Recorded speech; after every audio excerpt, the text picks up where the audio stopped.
நாடு முழுவதும் பல குற்ற சம்பவங்கள் நடந்துக்கிட்டு தான் இருக்கு. காவல்துறையினரும் விசாரிச்சுக்கிட்டு தான் இருக்காங்க. அது மாதிரியான பல குற்ற சம்பவங்களின் தொகுப்பு தான் நிகழ்தகவு.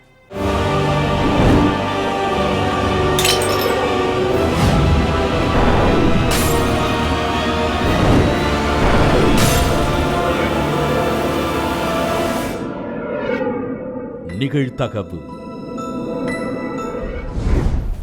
விவசாய நிலத்தில் வைத்து மூண்ட தகராறு. விவசாயியை கத்தியால் குத்திக் கொன்று கையை துண்டாக்கிய மற்றொரு விவசாயி. காவல் நிலையத்தில் சரணடைந்து பகீர் வாக்குமூலம் அளித்த கொலையாளி. விவசாயி கத்தியால் குத்தி கொலை செய்யப்பட்டது ஏன்? பின்னணி என்ன?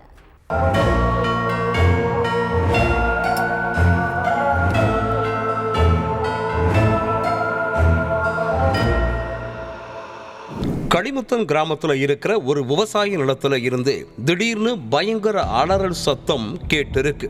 அந்த சத்தத்தை கேட்ட மக்கள் யாரு இப்படி கத்துறாங்கன்னு ஓடி வந்திருக்காங்க. அப்போ நிலத்துல இளவரசன்கிற நபர் கத்தி குத்து காயங்களோட கை துண்டான நிலையில கொட்டூரமான கோலத்துல பிணமா கிடந்திருக்காரு. விஷயத்தை கேள்விப்பட்டு ஸ்பாட்டுக்கு வந்த போலீஸ் சடலத்தை மீட்டு போஸ்ட்மார்ட்டத்துக்கு அனுப்பி வச்சு இளவரசனை கொலை செஞ்சது யாரு, என்ன பிரச்சனையால கொலை செய்யப்பட்டார்னு கிராம மக்கள் கிட்ட கேட்டு இருக்காங்க.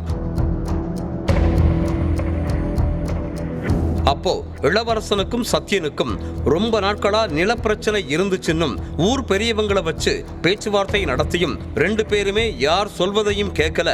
இந்த கொலை சம்பவத்துல எங்களுக்கு சத்யன் மேலதான் டவுட்டா இருக்குன்னு சொல்லி இருக்காங்க. அதை வச்சு சத்யனோட வீட்டுக்கு போயிருக்காங்க போலீஸ். ஆனா வீட்டுல யாருமே இல்ல. அடுத்து சத்யன் எங்க தப்பிச்சு போனாருன்னு தெரிஞ்சுக்க அந்த கிராமத்துல எங்கேயாவது சிசிடிவி கேமரா பொருத்தப்பட்டிருக்கான்னு போலீஸ் பார்த்திருக்காங்க. ஆனா களிமுத்தம் ரொம்ப உட்கிராமம் அப்படிங்கறதால அந்த பகுதியில சிசிடிவி இல்லை. அடுத்து சத்யனோட செல்போன் நம்பரை ட்ரேஸ் பண்ணி விசாரிக்க ஆரம்பிச்சிருக்காங்க போலீஸ். இதுக்கடையில நாட்ராம்பள்ளி போலீஸ் ஸ்டேஷனுக்கு போன ஒரு நபர், சார் என் பேர் சத்யன், நான் தான் இளவரசனை கத்தியால குத்தி கொலை செஞ்சேன்னு சரணடைஞ்சிருக்கார். இதனால உடனே அவரை கஸ்டடியில் எடுத்த போலீஸ் சத்யன் கிட்ட விசாரணையில இறங்கினாங்க.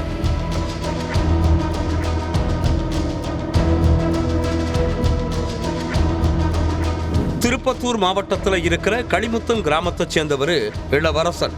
இவருக்கு கல்யாணமாகி 2 குழந்தைங்க இருக்காங்க. இவங்க குடும்பத்துக்கு 8 ஏக்கர்ல பூர்வீக சொத்து ஒண்ணு இருக்கு. இதுல இளவரசனுக்கு 4 ஏக்கரும் அவரோட பெரியப்பா மகன் சத்யனுக்கு 4 ஏக்கர்னு அவங்களை தனித்தனியா பிரிச்சுக்கிட்டு விவசாயம் பண்ணிட்டு இருந்திருக்காங்க. ஆனா 2 பேரும் நிலத்துக்கும் சேர்ந்து ஒரே ஒரு பொது கிணறு தான் இருந்திருக்கு. இதுல இருந்து தண்ணீர் பாய்ச்சுறது தொடர்பா அண்ணன் தம்பிக்குள்ள தொடர்ந்து பிரச்சனை ஏற்பட்டிருக்கு. இதுக்கடையில இளவரசன் வேலை விஷயமா சிங்கப்பூருக்கு போயிட்டு 10 நாளைக்கு முன்னாடி சொந்த ஊருக்கு திரும்பி இருக்கார். அடுத்து தன்னோட விவசாய நிலத்துக்கு போன இளவரசன் கிணத்துக்கு போர் போட்டு புதுசா பைப் கனெக்ஷனும் கொடுத்திருக்கார்.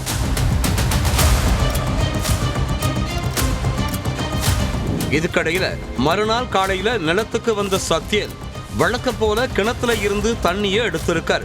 இதை பார்த்த இளவரசன், நான் புதுசா போர் போட்டு பைப் கனெக்ஷன் கொடுத்து வச்சிருக்கேன், அதனால இனிமே இது என்னோட கிணறு, நீ தண்ணீர் எடுக்காத, அப்படி தண்ணீர் எடுக்கணும்னா மாசம் எனக்கு ஒரு அமௌண்ட் கொடுக்கணும்னு சொல்லி இருக்கார்.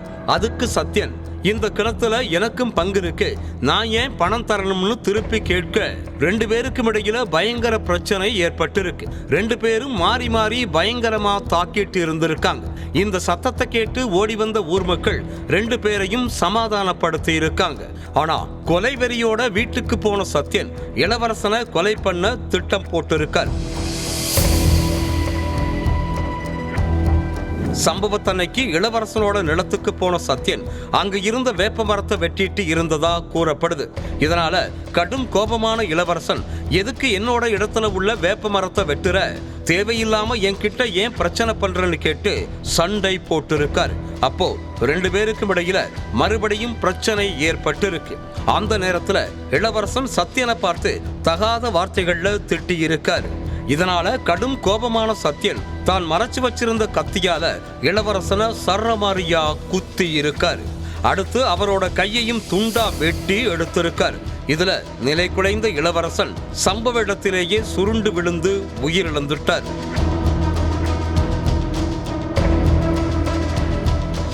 உடனே சத்யன் நாட்ராம்பள்ளி போலீஸ் ஸ்டேஷன்ல இளவரசனை வெட்டின கத்தியோட சரணடைஞ்சிருக்காரு. விசாரணையில எல்லா உண்மைகளையும் தெரிஞ்சுக்கிட்ட போலீஸ் சத்யனை அரெஸ்ட் பண்ணி சிறையில அடைச்சிருக்காங்க.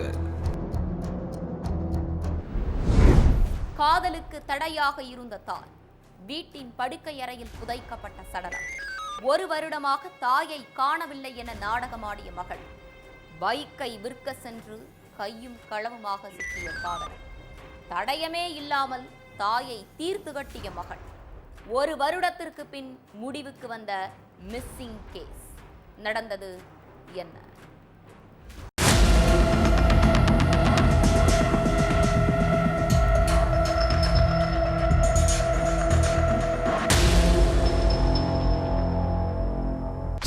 இந்த பைக்கை விற்கணும்னா முதல்ல 5 பேர்ல இருக்கிற பைக்கை நம்ம பேர்ல ரிஜிஸ்டர் பண்ணணும் அப்படின்னு பைக் வாங்கும்போது கொடுத்த ரிஜிஸ்டர் போன் நம்பரை மாத்த போயிருக்கான் மவுண்டி ராஜ்புத். அப்போதான் அங்க வந்து சேர்ந்தாங்க போலீஸ்காரங்க. இது யாரோட பைக்? பைக் யார் பேர்ல இருக்கு? பைக்கோட சொந்தக்காரங்க அஞ்சு எங்கன்னு துருவி விசாரிச்சதுல வெளியாச்சு 1 வருஷத்துக்கு முன்னாடி பெண் மாயமான சம்பவத்துல புதஞ்சு கிடந்த பயங்கரம்.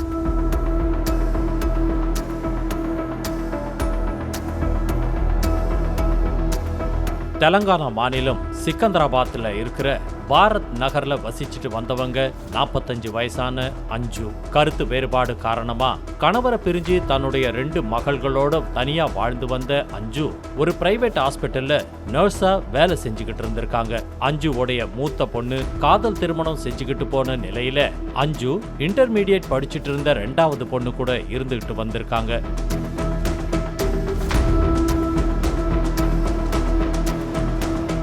இந்த நிலையில 2025 மே மாசம் அஞ்சு திடீர்னு காணாம போயிருக்காங்க. இது தொடர்பா ஜவஹர் நகர், பொல்லாரம் போலீஸ் ஸ்டேஷன்கள்ல மிஸ்ஸிங் கேஸ் பதிவு செய்யப்பட்ட நிலையில போலீஸ் பல கோணங்கள்ல தேடியும் எந்த ஆதாரமும் கிடைக்கல. எந்த தடயமும் கிடைக்காம கடந்த 1 வருஷமா அஞ்சு மாயமானது போலீஸ்காரங்களுக்கு ஒரு புரியாத புதிராகவே இருந்திருக்கு. இந்த நிலையில தான் அஞ்சுவோட பைக்கை மவுண்டி ராஜ்புத்துங்கிறவன் விற்க வந்திருக்கான். அப்போ கையும் களவுமா சிக்கிய மவுண்டிய விசாரிக்கிற முறையில விசாரிச்சதுல அம்பலமாச்சு 1 வருஷத்துக்கு முன்னாடி நடந்த கொடூர சம்பவம்.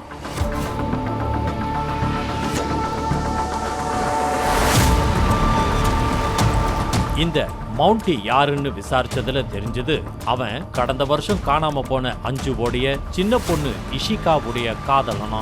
இவன் இஷிகா மைனரா இருந்தப்போ காதலிச்சதாகவும் இதற்கு எதிர்ப்பு தெரிவிச்ச அஞ்சு போலீஸ்ல புகார் கொடுத்து அவனை போக்சோல கைது பண்ணதும் தெரிய வந்தது. கொஞ்ச நாள்லயே ஜாமீன்ல வெளியே வந்த மவுண்டி இஷிகாவோட தன்னோட காதலை தொடர்ந்திருக்கான். திரும்பவும் அஞ்சு இஷிகாவை மவுண்டியோட காதலை விட சொல்லி கண்டிச்சிருக்காங்க. இதனால கோபமான 2 பேரும் தாய் அஞ்சு உயிரோட இருந்தா நாம ஒண்ணு சேர முடியாதுன்னு நினைச்சு மொத்தமா போட்டு தள்ள முடிவு பண்ணியிருக்காங்க.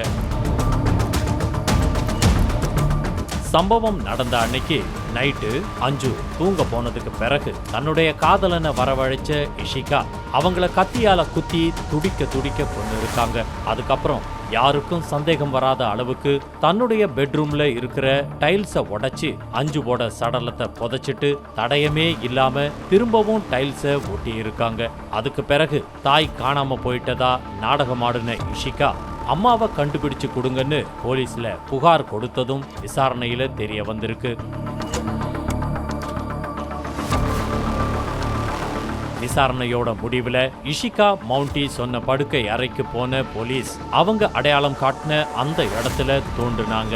அங்க அழுகுன நிலையில இருந்த அஞ்சு உடைய சடலத்தை மீட்டு பிரேத பரிசோதனைக்கு அனுப்பி வச்ச போலீஸ் 1 வருஷமா அவங்களுக்கு தண்ணி காட்டின அந்த 2 பேரையும் கைது பண்ணி சிறையில அடைச்சிட்டாங்க. கணவனை கத்தியால் குத்தி கொலை செய்த மனைவி. இளைஞர் ஒருவரின் உதவியுடன் சடலத்தை வயல்வெளிக்கு எடுத்து சென்று பெட்ரோல் ஊற்றி எரித்த கொடூரம். மருமகள் மீது சந்தேகமடைந்து புகார் அளித்த மாமியார். அடுத்தடுத்த விசாரணையில் வெளியான பகீர் தகவல். கணவன் கொடூரமான முறையில் எரித்து கொலை செய்யப்பட்டது ஏன்? மனைவிக்கு உதவி செய்த நண்பர் யார்? இருவருக்கும் இடையே என்ன தொடர்பு?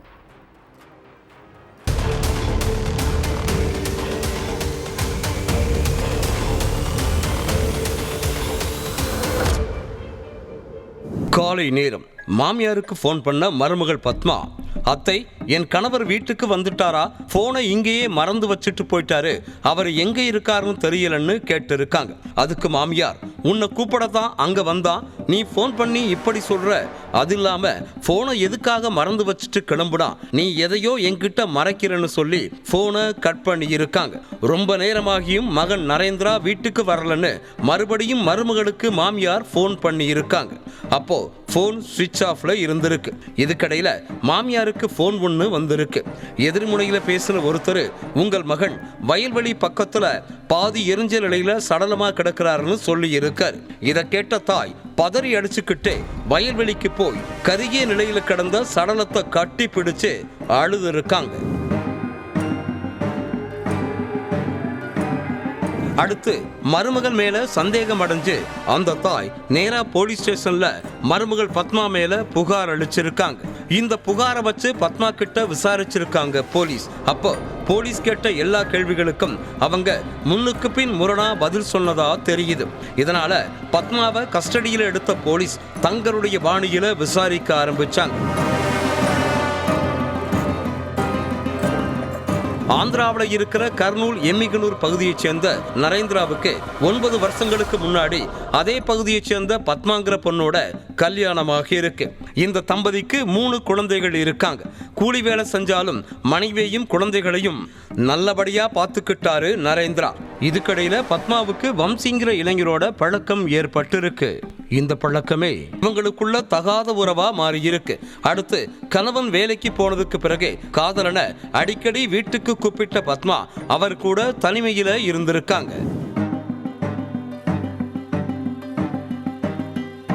இதை நோட் பண்ணிட்டே இருந்த குழந்தைகள் வேலை முடிச்சிட்டு வந்த அப்பா கிட்ட, அப்பா, நீங்க வேலைக்கு போனதுக்கு அப்புறம் ஒரு அங்கிள் டெய்லி நம்ம வீட்டுக்கு வந்து அம்மா கூட பேசிட்டு இருக்காருன்னு சொல்லி இருக்காங்க. இதை கேட்டு கோபமான தந்தை, யார் அந்த இளைஞன், பசங்க சொல்றது எல்லாம் உண்மையா, உன் புத்தி ஏன் இப்படி மாறிடுச்சுன்னு கேட்டு சண்டை போட்டு இருக்கார். அதுக்கு பதில் சொன்ன பத்மா, எனக்கு உங்க கூட வாழ பிடிக்கல, எனக்கு வம்சிதான் முக்கியம், அவனைத்தான் எனக்கு பிடிச்சிருக்கு, அவன் என்ன நல்லா பார்த்துப்பான், நான் வம்சி கூட சேர்ந்து வாழ போறேன்னு சொல்லி இருக்காங்க. இதனால கணவன் மனைவிக்கு இடையில தகராறு ஏற்பட்டு இருக்கு. ஆத்திரமடைஞ்ச நரேந்திரா பத்மாவை சரமாரியா தாக்கி இருக்கார். இதனால கோபமடைஞ்ச பத்மா கணவர் நரேந்திரா கூட சண்டை போட்டுட்டு தன்னோட தாய் வீட்டுக்கு போயிருக்காங்க. அதுக்கப்புறம் கணவன் கிட்ட டிவோர்ஸ் கேட்டு நோட்டீஸ் அனுப்ப கணவன் நரேந்திராவுக்கு அதுல விருப்பம் இல்லை.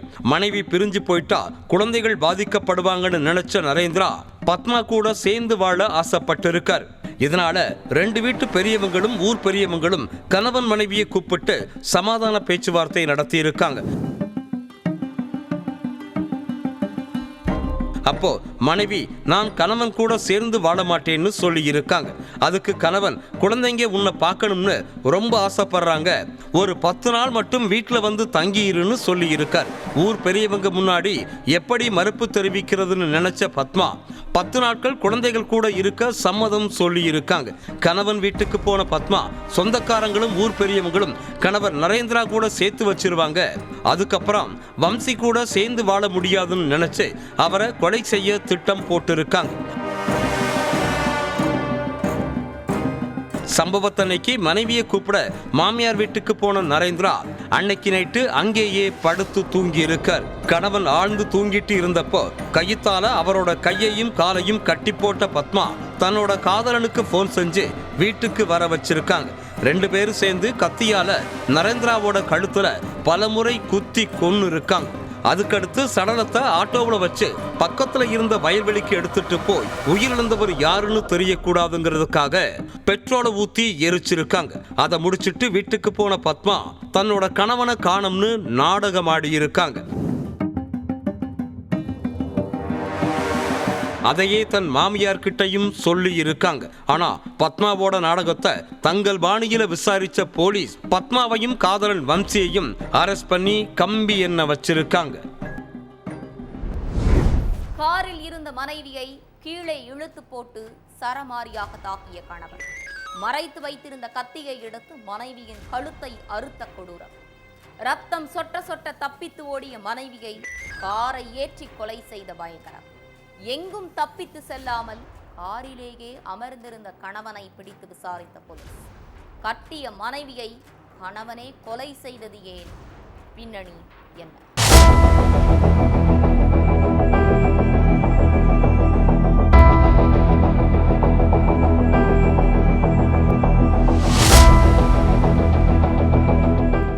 காலை 11 மணி. பாலூர்கி கிராமம் வழியா ஏராளமான கார்கள் போறதும் வர்றதுமா இருந்திருக்கு. அப்போ சாலையோரத்துல கார் ஒண்ணு நின்னுகிட்டு இருந்துச்சு. திடீர்னு தன்னுடைய மனைவிய கார்ல இருந்து வெளியே இழுத்து போட்ட கணவன் அக்ஷய் அவங்கள சரமாரியா தாக்கி இருக்காரு. அதையடுத்து மறைச்சு வச்சிருந்த கத்தியை எடுத்த அந்த நபர் மனைவியுடைய கழுத்தை கரகரன்னு அறுத்து இருக்காரு. இதுல வலி தாங்க முடியாம மனைவி தன்னுடைய உயிரை காப்பாத்திக்கிறதுக்காக ஓட முயற்சி பண்ணியிருக்காங்க. அப்போ கணவன் அக்ஷய் தன்னுடைய மனைவி மேல காரை ஏத்தி கொடூரமா கொன்னு இருக்காரு. அதுக்கு பிறகு எங்கேயும் தப்பிச்சு போகாம கார்லயே இருந்திருக்காரு. இத பார்த்த மக்கள் நடந்த சம்பவங்களை தங்களுடைய செல்போன்ல வீடியோ எடுத்து போலீஸுக்கு புகார் கொடுத்துட்டாங்க. உடனே சம்பவ இடத்துக்கு வந்த போலீஸ் சடலத்தை மீட்டு போஸ்ட்மார்ட்டத்துக்கு அனுப்பி வச்சுட்டு கார்ல ரத்தம் படிஞ்ச சட்டையோட கொலை வெறியில உட்கார்ந்துகிட்டு இருந்த அக்ஷய நேரா ஸ்டேஷனுக்கு கூட்டிட்டு போய் விசாரிச்சாங்க.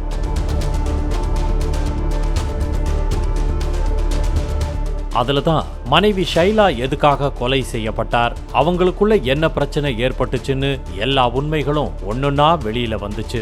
மகாராஷ்டிராவுல உள்ள பாராமதி பகுதியை சேர்ந்தவர் அக்ஷய். அவருக்கும் அதே பகுதியை சேர்ந்த ஷைலாங்கிற பொண்ணுக்கும் 4 வருஷத்துக்கு முன்னாடி கல்யாணம் ஆகியிருக்கு. ஆனா இந்த தம்பதிக்கு இப்ப வரைக்கும் குழந்தை இல்லைன்னு சொல்லப்படுது. அக்ஷய் கிடைக்கிற வேலையை செஞ்சுக்கிட்டு கார் ஓட்டுநரா வேலை பார்த்துக்கிட்டு இருந்தாரு. கல்யாணமான கொஞ்ச நாட்கள் மட்டும் இவங்களுடைய திருமண வாழ்க்கை நல்லபடியா போய்கிட்டு இருந்துச்சு. ஆனா அதுக்கு பிறகு இவங்களுக்குள்ள அடிக்கடி பிரச்சனை ஏற்பட ஆரம்பிச்சிருக்கு. தொட்டதுக்கெல்லாம் பிரச்சனை ஏற்பட்டதால இவங்களுடைய திருமண வாழ்க்கை நிம்மதி இல்லாம இருந்திருக்கு. இதனால கணவன் மனைவி 2 பேரும் ஒரே வீட்டுல இருந்தாலும் பேசாமையே இருந்திருக்காங்க. இதுக்கு நடுவுல ஷைலாவுக்கு அதே பகுதியைச் சேர்ந்த இன்னொரு நபர் கூட பழக்கமாகி இருக்கு. அதுக்கு அடுத்து போன் நம்பரை பரிமாறிக்கிட்ட அவங்க பகலா பேசிக்கிட்டு ஜாலியா இருந்ததா சொல்லப்படுது. இந்த பழக்கமே இவங்களுக்குள்ள தகாத உறவா மாறி இருக்கு. சமீப காலமாகவே மனைவியுடைய நடவடிக்கையில மாற்றத்தை கண்ட கணவன் அவங்கள கண்காணிக்க ஆரம்பிச்சிருக்காரு. கொஞ்ச நாட்களுக்கு முன்னாடி மனைவி தன்னுடைய மொபைல் போனை வீட்டுல வச்சுட்டு பக்கத்துல உள்ள கடைக்கு போயிருக்காங்க. அப்போ மனைவியோட போனை எடுத்த கணவன் அவங்களுடைய கால் லிஸ்ட், வாட்ஸ்அப், இன்ஸ்டான்னு எல்லாத்தையும் செக் பண்ணி பார்த்திருக்காரு. அதுல மனைவி வேறொரு இளைஞர் கூட மெசேஜ் பண்ணி இருந்ததை பார்த்து கோபப்பட்ட கணவன் மனைவியை போட்டு சரமாரியா அடிச்சிருக்காரு. நமக்குள்ள என்ன பிரச்சனை வந்தாலும் உன்னை நல்லபடியா தானே பாத்துக்கிட்டேன், ஆனா நீ ஏன் எனக்கு துரோகம் பண்ண? இதுதான் உனக்கு கடைசி வார்னிங். இதுக்கு பிறகும் நீ அந்த மாதிரி பண்ணனா உன்னை நான் உயிரோடையே விடமாட்டேன்னு சொல்லி மிரட்டி இருக்காரு.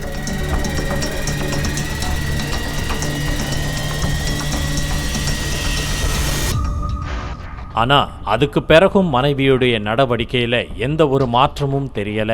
இதனால கோபத்தோட உச்சிக்கு போன கணவன் மனைவியை கொலை பண்ண திட்டம் போட்டிருக்காரு. இதையடுத்து தன்னுடைய பெற்றோர்கிட்ட நடந்த எல்லா விஷயத்தையும் ஒண்ணு விடாம சொன்ன அந்த நபர் அவங்களையும் இந்த கொலை திட்டத்துல கூட சேர்த்துக்கிட்டாரு.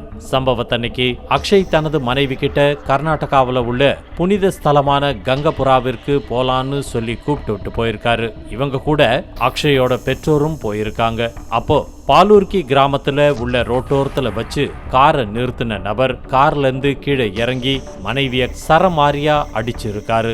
அதையடுத்து மறைச்சு வச்சிருந்த கத்தியை எடுத்து கழுத்தறுத்த நபர் காரை அவங்க மேல ஏற்றி கொடூரமா கொன்னுட்டு எங்கேயும் தப்பிச்சு போகாம அங்கேயே இருந்திருக்காரு. இது தொடர்பா தகவல் அறிந்து சம்பவ இடத்துக்கு வந்த போலீஸ் கொலையாளியான அக்ஷய், அவருடைய பெற்றோர்னு மொத்தம் 3 பேரையும் அரெஸ்ட் பண்ணி சிறையில அடைச்சிட்டாங்க. ஒவ்வொரு குற்றங்களின் முடிவும் சட்டத்தின் கையில். விசாரணை தொடரும்.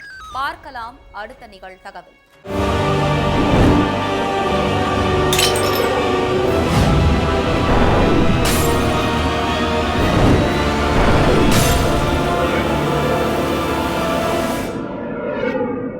நிகழ்தகவு